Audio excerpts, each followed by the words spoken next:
Bueno, queridos conspiradores, creo que nuestra obligación es acatar las instrucciones del público y de la audiencia. Y bueno, a través de las redes sociales mágicas he recibido una gran cantidad de sugerencias para que hablemos también de temas internacionales.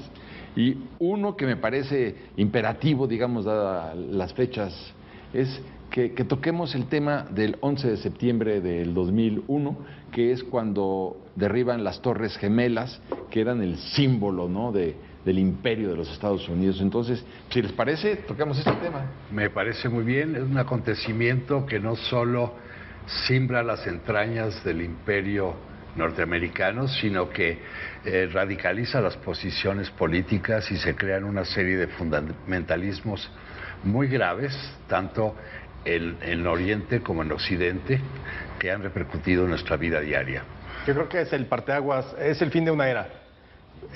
2001, 11 de septiembre, pone fin a lo que venía siendo el siglo XX. Yo creo que ahí entramos ya prácticamente al siglo XX, al siglo XXI, y dejamos atrás el XX.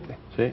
Y los cielos, que hasta entonces eran lugares relativamente seguros, dejan de serlo. Y cambia todo, las medidas de seguridad, la forma en que nos movemos, la forma en que viajamos, y el miedo se convierte en ese pequeño monstruo que está en los corazones de todos, de todo el mundo, a partir de ese momento. Pues es que yo creo que no hubo quien, bueno, claro, habrá excepciones, pero yo creo que la inmensa mayoría de la humanidad contempló aterrada el momento en que los aviones se dirigían a las Torres Gemelas, primero uno y luego otro por el lado oriente. Que además los vimos en directo, sí, o sea, porque una vez que a las 8:40 de la mañana se impacta el primer avión en la Torre Norte, después todos pudimos contemplar cómo el vuelo de American Airlines se impactaba en la Torre Sur y todo el desmoronamiento de las torres. Bueno, pues hablemos de eso, si les parece. Hablemos de eso. Salud. Salud.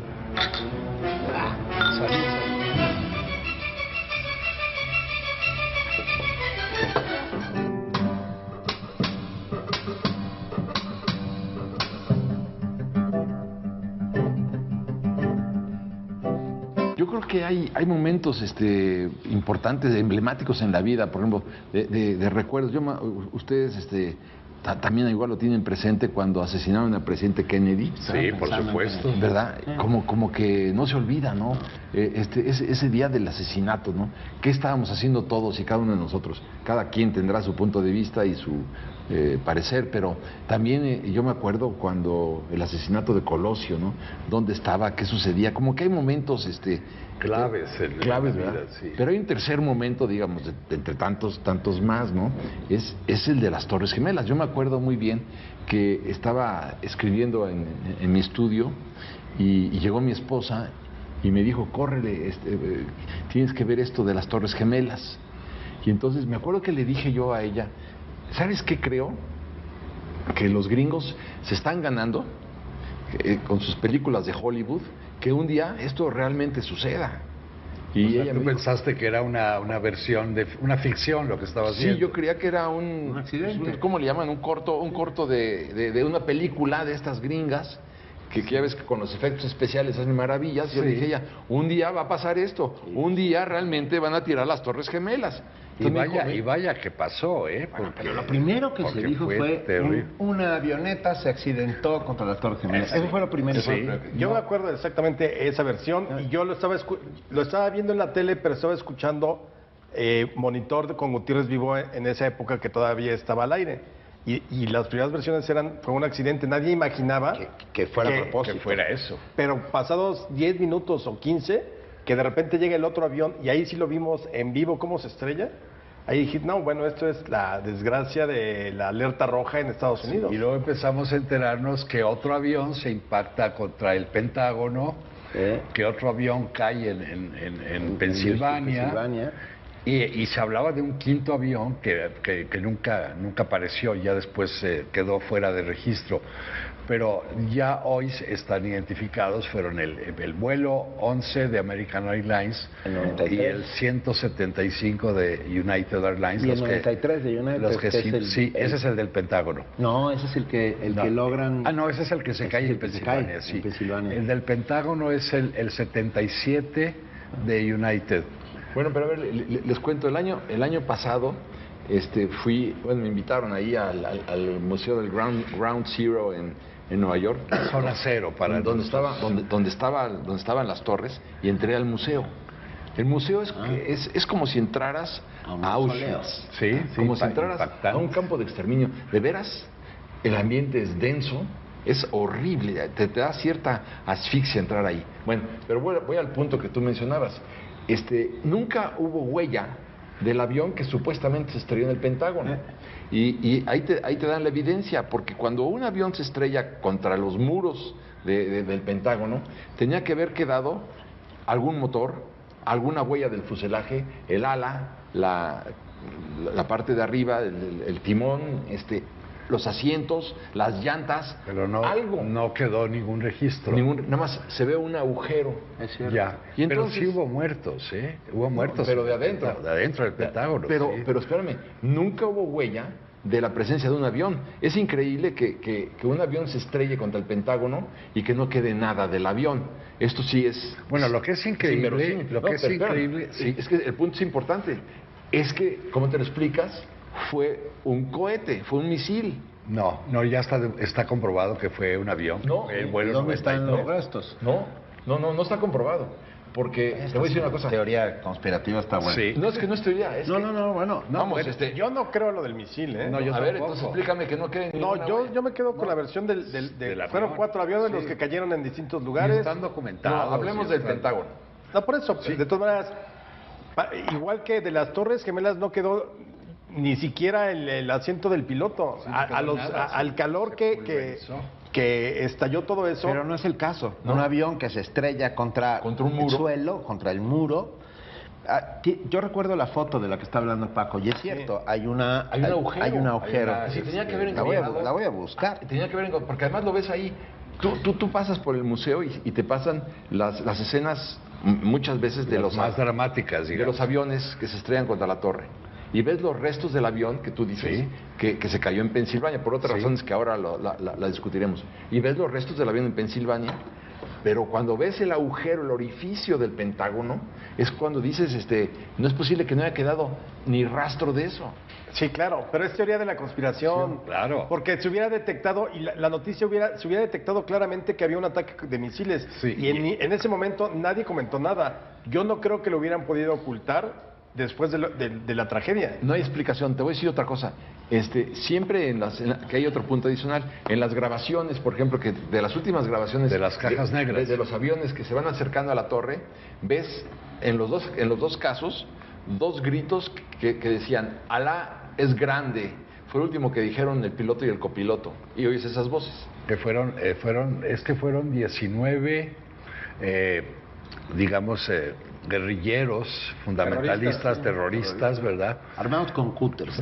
Cinco en cada avión, 5 en 3 aviones y 4 en el avión que cayó en Pensilvania. O sea, pero no hay una sola grabación, insisto, en el del Pentágono. Hay grabaciones en las torres, pero no hay grabación del avión que se va acercando. No hay la caja negra. No hay nada. Bueno, entonces eso ¿ves las fotos? Podemos pensar que eso no quedó resuelto y hay algún ocultamiento por parte de las autoridades norteamericanas respecto de lo que pasó. Claro. Pero yo no creo que pudo haber sido un misil, porque entonces la conmoción hubiera sido terrible. O sea, lo que sí me di cuenta es que al presidente de Estados Unidos, a George Bush, lo agarraron comiendo camote. Estaba en una escuela primaria hablando con los niños, y cuando le avisan del suceso, se queda pasmado. Hay una teoría de la conspiración francesa que establece que todo esto fue orquestado por Dick Cheney y por Bush. El proyecto Voltaire se llama. El proyecto Voltaire. Sí, ese es el proyecto. Hay esa versión que también es creíble, ¿verdad? Esa es creíble, te voy a decir, porque hay muchos otros elementos. No solamente que no haya quedado ninguna huella del avión que se estrelló en el Pentágono, esa es una tesis, porque tenían que haber encontrado una llanta. Eso es lógico. Bueno, un asiento, un algo. No encontraron nada. Okay. Bueno, esa es una. La otra es cómo se cayeron las torres. Esa es la importante, porque si el avión pegó arriba, ¿cómo es posible que se hayan fundido desde abajo? Eso. No, pero no solamente, si tú ves con detenimiento, habían cargas es decir, los ingenieros que hicieron las torres dijeron que hubiera aguantado sin ningún problema porque se quema para arriba, sí, pero no se quema para abajo. Entonces tenían que haber resistido las torres, porque si se pusieron a unas temperaturas de 2000 grados, ¿qué es lo que hizo? 2000 grados, ¿qué es lo que hizo que mucha gente se tirara por la ventana antes de... se derrite toda la estructura de metal. Pero no tenía por qué haberse caído de la torre así. Porque se cae desde abajo. Sí. Hay la versión también de que se colocaron bombas en las bases o los sótanos que es parte de la pero no solo cayeron las torres, cayeron varios edificios alrededor. Yo pensaba que deberíamos hablar un poco del contexto de Osama Bin Laden, sí. ¿no? Porque creo que es el gran culpable de todo esto. Osama Bin Laden, Afganistán, la invasión soviética a Afganistán, sí, que produce esta primer guerrilla, ¿no?, de yihadistas contra la invasión soviética, sí, que es financiada por los Estados Unidos de Norteamérica, o sea, de Estados Unidos. Estados Unidos financia esas guerrillas, las guerrillas sí, se convierte en su aliado natural. Sí, porque Osama Bin Laden era el socio de los Bush. Por supuesto. Y además, bueno, tiene que ver, es que hay como tres cosas ahí que habría que darles un poco vuelta. El control del imperio de la heroína en la zona de Afganistán, que es el mayor productor del mundo, por un lado. Por otro lado, el control geopolítico, o sea, los Estados Unidos dándole dinero a los rebeldes, y de repente desaparece la Unión Soviética, ¿no? Se acaba la guerra de Afganistán, y lo que tienes es un ejército, porque no eran pocos, armados por los Estados Unidos que se vuelven contra ellos. Que bueno, exactamente, para seguir con ese contexto, sucedió un poco con lo de Vietnam. Sí, claro. Durante la Segunda Guerra Mundial, Estados Unidos armó a los vietnamitas para luchar contra los japoneses, entre ellos a Ho Chi Minh. Ya una vez que termina la Segunda Guerra Mundial, pues tienes armados a los que luego serían los propios enemigos de Estados Unidos. Pero yo creo que es muy importante hablar de la década de los 90. Cuando se derrumba el muro, que es en noviembre del 89, y luego se disuelve la Unión Soviética en el 91, en ese momento realmente se habló incluso del fin de la historia. Es decir, había acabado... Francis Fukuyama. Exactamente. Había acabado finalmente el conflicto este-oeste, capitalismo-comunismo, y entonces de pronto surgía Estados Unidos como la gran potencia hegemónica, que sería como el gran policía del mundo, porque su rival, la Unión Soviética, se desmanteló, se desmembró, se convirtió en pequeños estados independientes y sus satélites de Europa del Este también. Entonces, de pronto parecía que en el horizonte, en el cambio de siglo, no había ya un enemigo potencial.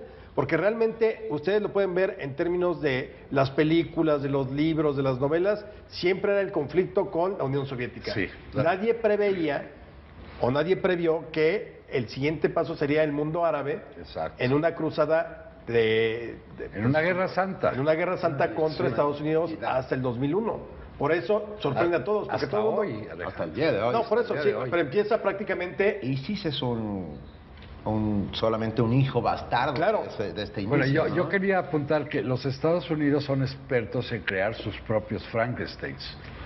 Para tener economías de guerra. Exacto, ha apoyado a muchos dictadores, ha apoyado a muchos terroristas, y después le tiene que dar la vuelta para zafarse de un compromiso adquirido, ¿verdad?, que siempre repercute en perjuicio de Occidente, ¿verdad? ¿Qué pasó, por ejemplo, con el Shah de Irán? Claro, el Shah de Irán es un caso muy importante. El caso de Noriega también. Pero llega el Shah de Irán, Idi Amin, gracias a la CIA, llega a ser Shah llega a ser además absolutamente dependiente de los Estados Unidos y obviamente como un proveedor muy importante de petróleo, ¿no? Pero después Estados Unidos se voltea en contra del Shah de Irán y largan al Shah de Irán y empieza todo un proceso. El ayatollah Khomeini. Yo prefería al Shah. Si te pones a pensar en términos era estrictos, mucho más beneficioso para Occidente que el ayatollah. Para Occidente y para su propia patria, porque ese dictador que pero estos además salvajes. el ayatollah surge de una guerra larga entre Irak e Irán, auspiciada por los propios Estados Unidos. Claro. Para no hay que perder de vista la política del ayatollah Khomeini, que él sostiene y dice, bueno, esto es muy simple. Para acabar con el Shah de Irán, vamos a hacer una huelga de brazos caídos. ¿Te acuerdas? Sí. Dice que nadie trabaje, que nadie salga de su casa, que nadie coopere, vamos a paralizar al país. Y este ayatollah paraliza a Irán. Sí, por supuesto. Sin disparar un tiro, un poco lo que hizo Gandhi en la India, ¿no? Y se tiene que ir el Shah de Irán. Esa parte es conmovedora. Y además, importante, ¿a dónde se va el Shah de Irán?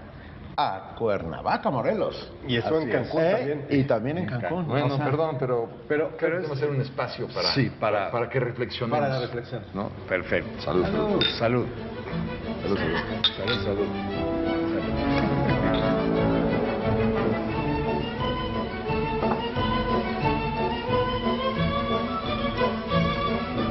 ¿Cómo recuerdas la tragedia del ataque a las Torres Gemelas? Coméntanos, @Proyecto 40, #Yo Conspiro. Uy, no, yo estaba súper chiquita. Recuerdo que regresé de la escuela y mi hermano estaba viendo las noticias. Fue una noticia mundial y vimos sobre la historia, lo que fue. Aún no me explico algunas cosas del por qué sucedió o quién fue el que hizo ese atentado. Sin embargo, creo que es algo totalmente inhumano y pues es una historia muy, muy triste que espero no se vuelva a repetir nunca. #Yo Conspiro.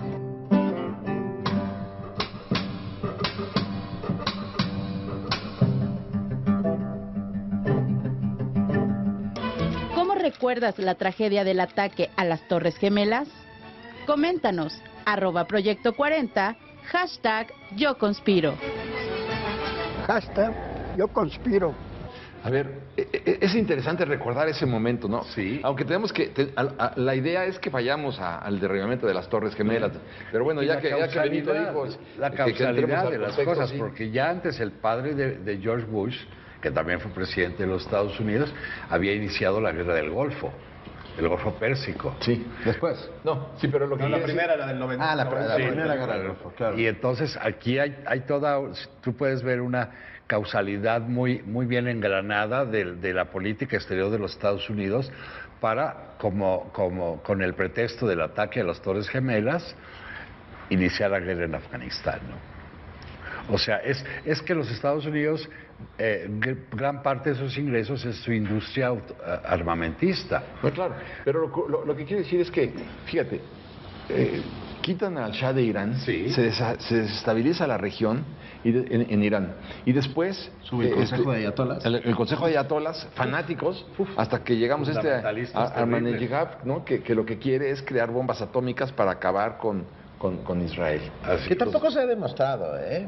No han logrado. No, nunca Todos los se- expertos de la ONU que han ido a territorio iraní no han encontrado ni un solo... Ahí sí, otra vez la teoría del miedo y la conspiración que todo... Pero fíjate que... Ese tema que está tocando Benito es muy interesante porque a partir del ataque del 11 de septiembre de 2001 se genera una cultura del miedo. Claro. En todas las sociedades, o sea, no es privativa de los Estados Unidos. Y entonces hemos tenido que aprender a bloquear psicológicamente esta cultura del miedo para poder vivir con cierta... Pero fíjate, la inteligencia israelita dijo que sí estaban con... Bueno, además estaban haciendo el reactor nuclear, eso es una evidencia. Sí, el reactor un nuclear reactor decían nuclear. que era para fines pacíficos. Puede hacer luz. Y cuando Ahmadinejad dijo, no es, estamos haciendo esto, pero nuestro peor enemigo es Israel y tenemos que acabar con Israel. Bueno, pues entonces los israelitas dicen, espérate un momentito, digo, y están viendo que no va a ser con fines. Ahora ya, claro, ya supuestamente levantaron las sanciones y ya no van a... La clave es, ¿Israel tiene armas nucleares? Y yo te contesto. Esa es otra. Tiene 280 bombas atómicas. Sí, las tiene. O sea, contaditas. Y ahorita está el problema de las dos Coreas, ¿verdad? La Corea del Norte, que se presume que está... No se presume, también tiene armas nucleares. La O nueva sea, trancada de desfile. el punto es que hemos crecido o hemos vivido en una cultura del miedo que es muy oprobiosa, que es muy lamentable y que no debería de ser la tónica, la dinámica de la Pero sociedad. no era distinta de la anterior. Antes vivíamos bajo el terror de la guerra nuclear. Sí, bueno, es decir, durante desde la toda Guerra Fría, Fría. es lo que se llamó el equilibrio del terror. Los dos países más poderosos del mundo tenían la posibilidad de exterminar a la humanidad apretando 8 botones rojos y se acabó. O sea, finalmente el miedo ha estado inherente en la sociedad desde el siglo XX con las armas de destrucción masiva y nada más cambió el sentido. Que además la humanidad aprende a vivir. Yo creo que donde volvió a sembrarse ese sentimiento de esa paranoia fue con los gringos. Pero entonces reconstruyamos.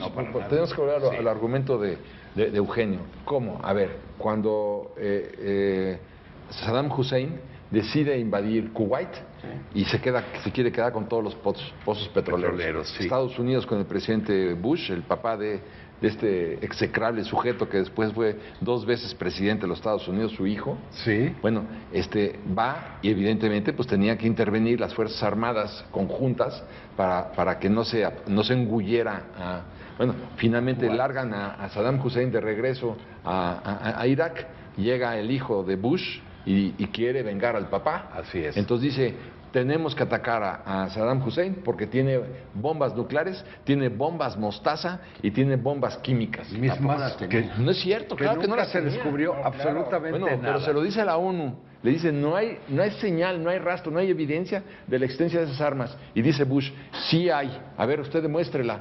Y no la puede demostrar. No, y vuelvo a lo mismo. Saddam Hussein era un Frankenstein creado por los norteamericanos. Otro más de los tantos. Sí. O sea, es como un juego perverso que practica el gobierno de los Estados Unidos en sus relaciones exteriores. O sea, vamos a crear monstruos en diversos focos del planeta para mantener un control de la sociedad mediante la cultura. Pero no lo logran, porque cuando George Walker Bush, el hijo, ¿no? Sí. Va y ataca a Irak y obviamente derroca a Hussein, cuelga a Hussein y lo matan. Entonces él cree que ya la hizo, sí, pues no, porque finalmente Saddam Hussein, pues a todos los sunís, a todos los chiitas, a todas estas organizaciones, estos conjuntos que existían en Irak, que estaban controlados por Saddam Hussein, de repente ya no están controlados por Saddam Hussein, cada quien dice, no, yo quiero el petróleo, no, y por eso hay bombas, hay incendios, la destrucción de Irak se debe fundamentalmente a la desestabilización que provocó Bush. Entonces, claro, viene el ataque de las Torres Gemelas. Y el mundo, como dice muy bien Alejandro, el mundo cambia. Bueno, y hay un parteaguas en la historia antes del ataque de las Torres Gemelas y después. Fue la bienvenida al siglo XXI, porque, ¿sí? Insisto, se venía manejando desde la caída del comunismo que prácticamente entrábamos a una nueva era de otro tipo de estabilidad. No se vislumbraba, o al menos había una inteligencia norteamericana, no se vio muy inteligente como para poder vislumbrar. Tanto que independientemente de las teorías de conspiración, si nos atenemos nada más al asunto de que fue un ataque terrorista perpetrado, planeado, así como se realizó. Muy bien organizado. Súper bien. O sea, pasaron enfrente de las narices de los norteamericanos cuya, en teoría, seguridad interna está puesta totalmente en evidencia. Pero se puede entender el ataque de las Torres Gemelas como una represalia hacia los Estados Unidos por la política que llevaban. ¿En Afganistán? Sí, yo creo que sí. En Afganistán, en Irak. Realmente no había habido un ataque directo dentro de las fronteras continentales de Estados Unidos. Ese es la creación. Y eso crea un punto muy importante que es la vulnerabilidad del sistema de seguridad y de la inteligencia de Estados Unidos y de todos los sistemas que ha desarrollado para. Recuerden que antes los aviones tenían una puertita, ahora es una puerta blindada. Sí. Claro, bueno, y más después del avión el último Germanwings, el alemán, sí, pues ahora ya es doble, porque no solo desconfías de los que están atrás, sino de los que están al volante. Adentro. Sí, pero entonces ya no solamente no puedes entrar, sino tiene que haber alguien, o sea, nadie se puede quedar solo para evitar, perdón la expresión, jodidos. Sí, estamos, ¿sabes qué? Estamos en el reino de la paranoia. Un capitán que quiere ir al baño. Un capitán quiere ir al baño, tiene que apretar un botón y llamar de preferencia son ariomosos. Sí. Si no hay ariomosas, ariomosos. Ariomosos. Para que se siente o se quede de pie dentro de la cabina, para que no enloquezca el otro y estrelle el avión de ver dónde. Sí, porque si saca la pistola para ir al baño, imagínate, crea una conmoción entre los pasajeros, ¿verdad? Ahora, la gran conmoción de ese 2001, septiembre, es que lo que no pudieron hacer los rusos, jamás, desde que empieza la Guerra Fría en 1945 hasta la disolución de la Unión Soviética del 91, lo hicieron los árabes. Sí.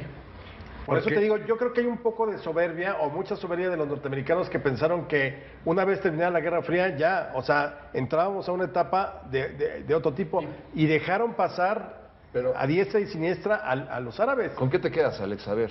Ay, ¿ya? Yo creo que, creo que son acontecimientos que definitivamente marcan la historia de la humanidad, no solamente de un país. porque además fuimos testigos en muchos sentidos, sobre todo en los mediáticos, que ya es la incorporación también de los medios de comunicación a la posibilidad de ver ese tipo de cosas en vivo. Creo que habla de una nueva época, desde luego.